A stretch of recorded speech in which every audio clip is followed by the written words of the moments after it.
आपको क्या लगता है अभी जो इंतहाई अहम इजलास होने वाला है नेशनल सिक्योरिटी कमेटी का, वो इसी असना में स्ट्रेटेजाइज करने के लिए, और फिर क्या पाकिस्तान कर सकता है?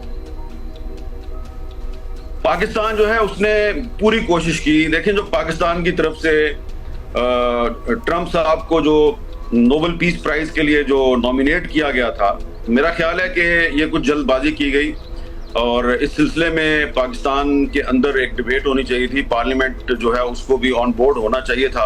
आप ये देखिए ना कि आपको कितना एम्बेरस किया है डोनाल्ड ट्रंप ने कि आपने उनको नॉमिनेट किया नोबेल पीस प्राइज के लिए, उसने अगले ही दिन ईरान पर हमला कर दिया। तो ये तो मेरा ख्याल है कि ये तो धोखाधड़ी की एक बहुत ही मैं लफ्ज घटिया तो इस्तेमाल नहीं करूंगा, लेकिन इंतहाई कम तरीन सतह की एक धोखाधड़ी है ये। यानी कि एक प्रेसिडेंट जो है वो भी अमेरिका का, वो इस तरह का धोखा दे रहा है और उसको फिर जब उसने अपनी कामयाबी का ऐलान किया तो बड़े फातिहाना अंदाज में, यानी कि उसको ये ख्याल ही नहीं है कि मुझे जो वोट मिला है वो वोट मिला है एंटी वॉर जो स्कूल ऑफ थॉट है अमेरिका का, उसने मुझे वोट दिया क्योंकि मैंने नारा लगाया था कि अब अमेरिका आइंदा से किसी जंग में नहीं जाएगा। तो डोनाल्ड ट्रंप ने सिर्फ ईरान को, पाकिस्तान को और पूरी दुनिया को नहीं, अपने वोटर्स को भी उसने। सर, आपको लगता है कि इस धोखे से दाखिली प्रेशर इतना बनेगा कि कोई फर्क पड़े? मतलब एहतजाज भी हो रहे हैं, रिपब्लिकन कांग्रेसमैन के अंदर भी आवाज़ें उठ रही हैं, कांग्रेस को भी एतमाद में नहीं लिया, सो कोई प्रेशर आपको बनता हुआ नजर आ रहा है? दूसरा ये कि रिजीम चेंज, पहले तो कह रहे थे, डिफेंस सेक्रेटरी ने इनके कहा कि रिजीम चेंज हमारा मकसद नहीं है, it was not on the cards, लेकिन अब तो जो ताज़ा बयान है इसमें इन्होंने वाज़ेह इशारा दिया है रिजीम चेंज की तरफ। वो पॉसिबल होगी मौजूदा सूरत हाल में? अगर वो करनी है तो उसके लिए तो पर अमेरिका को बहुत आगे जाना होगा इस लड़ाई में। देखिए, मैं आपको दो मिसालें देता हूं। अमेरिका जो है इस पिछले 60-70 साल में उसने बहुत से मुल्कों पर हमला किया है, बहुत सी जगह पे उसने रजीम चेंज की कोशिश की, कुछ जगह पे वो कामयाब हो गया, कुछ जगह पे वो कामयाब नहीं हुआ। छोटे छोटे जो मुल्क हैं लैटिन अमेरिका के, वहां पर उसने रजीम चेंज की जो कोशिश की CIA की मदद से, उसमें वो कामयाब हो गया। मसलन चिली में उसने सल्वाडोर एलांदे जो है उसको निकालने के लिए एक ऑपरेशन किया, चिली की फौज में बगावत कराई। प्रेसिडेंट सल्वाडोर एलांदे जो है वो अपने सदारती महल में हाथ में मशीन गन से मुजाहमत करते हुए वो मारे गए।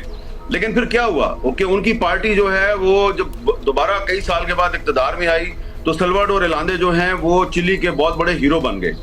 आप देखें अमेरिका ने कितनी कोशिश की क्यूबा में फिदेल कास्त्रो को निकालने की, कामयाब नहीं हुआ। वियतनाम में अमेरिका 20 साल तक लड़ता रहा, ना तो रजीम चेंज कर सका और ना ही वहां पर वो कामयाबी हासिल कर सका। अमेरिका जो है उसकी फौजी ताकत में किसी को शक नहीं है फौजी ताकत।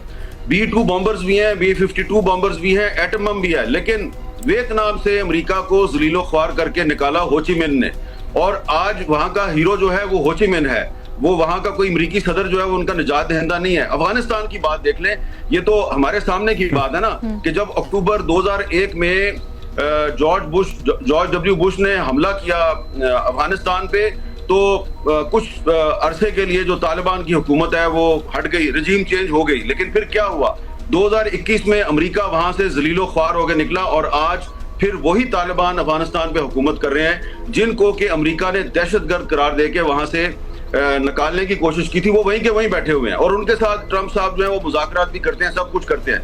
आप याद रखिएगा ये मेरी बात, ये हिस्ट्री में ये बात जो है ये आप याद रखिएगा कि यही डोनाल्ड ट्रंप, पता नहीं होगा या नहीं होगा, लेकिन यही अमेरिका जो है ये एक दिन ईरान के साथ उसी तरीके से जलीलो ख्वार होके मुज़ाकरात करेगा जिस तरह इस अमेरिका ने अफगानिस्तान के साथ मुज़ाकरात किए और जिस तरह इस अमेरिका ने क्यूबा के साथ भी मुज़ाकरात किए, इस अमेरिका ने वियतनाम की जो हुकूमत है उसके साथ भी मुज़ाकरात किए। इनकी फौजी ताकत जरूर है, लेकिन ये अपनी फौजी ताकत के गरूर में अंधे होके ऐसे काम करते हैं कि जिससे अमेरिका को और उसके अवाम को नुकसान पहुंचता है। और अब तो डोनाल्ड ट्रंप जो है वो एक स्टूल बना हुआ है ना, ऐसा लगता है कि उसको बीबी साहब जो हैं जिनको वो बेंजामिन नेतन्याहू कहते हैं, उन्होंने अगवा किया हुआ है। तो वो ट्रंप जो है वो इस वक्त एक होस्टेज है नेतन्याहू का।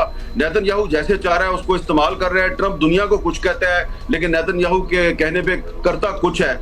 इसलिए हमारी जो आज नेशनल सिक्योरिटी कमेटी की जो मीटिंग हो रही है उसमें इन तमाम हालात वाक़यात को सामने रखकर एक ऐसा लाइन ऑफ एक्शन बनाई जानी चाहिए कि पाकिस्तान को अपने न्यूक्लियर प्रोग्राम की फिक्र करनी चाहिए, अपनी फिक्र करनी चाहिए और ये छोड़ दें कि जी अब हम अमेरिका और ईरान में सुलह करा देंगे। ना ईरानियों ने अब अमेरिका से सुलह करनी है और ना ही ट्रंप इस पोजीशन में है कि वो अब ईरान से सुलह। देखिए ना, वो आदमी जो है वो किस किस्म की डिप्लोमेसी कर रहा है। वो ईरान पर हमला करता है और फिर कहता है कि अब ईरान मेरे से मुज़ाकरात करे। ये तो पॉसिबल नहीं है। मेरे से बड़ी इंपॉर्टेंट बात कर रहे हैं आप डिप्लोमेसी से मुताल्लिक।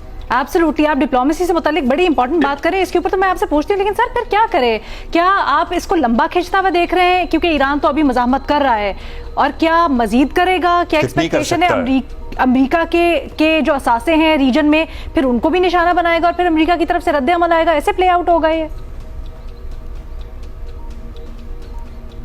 देखिए अलीना, आप सिर्फ 5-6 दिन गुजरने का इंतजार करें। ये जंग जैसे जैसे लंबी होगी, ट्रंप साहब जो हैं उनको अपने ही मुल्क में, अपने ही मुल्क की सड़कों पर उनको गालियां पड़ेंगी और कोई ईरान में रजीम चेंज नहीं होगी। हाँ, असैसिनेशन हो सकती है, अली खामनाई साहब को वो अटैक कर सकते हैं, और जो लीडर है ईरान के वजीर खारजा पे उन्होंने अटैक करने की कोशिश की, कामयाब नहीं हुए। ईरान के प्रेसिडेंट को वो एलिमिनेट करने की कोशिश करेंगे, लेकिन ऐसी सूरत में कोई रजीम चेंज नहीं होगी। मुझे तो बहुत से जो ईरानी जो डिप्लोमेट और जर्नलिस्ट हैं वो ये कहते हैं जी हम दुआ कर रहे हैं कि अमेरिका जो है वो अपना खुद ट्रूप्स को उतारे ईरान में, फिर आप देखिए हम इनके साथ करते क्या है।